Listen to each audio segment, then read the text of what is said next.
আচ্ছা, তোমরা কে কে বলো তো এইরকম মেসেজ করো দিদার কাছ থেকে? কে কে করো প্লিজ কমেন্ট করে জানাও।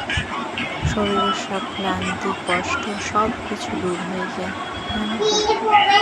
আর একজনের ছোঁয়া অনেকদিন পাই না, সে কে জানো?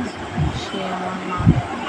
অনেক দিন হয়ে গেল তার হাতের ছোঁয়া পাই না, তার মুখ থেকে ডাক পাই না, অনেক কিছু পাই না, খুব মিস করি তাকে।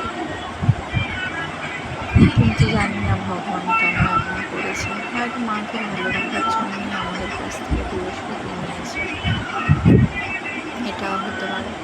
কিন্তু মনে অনেকটা কষ্ট, কিন্তু যারা আছে তাদেরকে নিয়েই এখন আছি।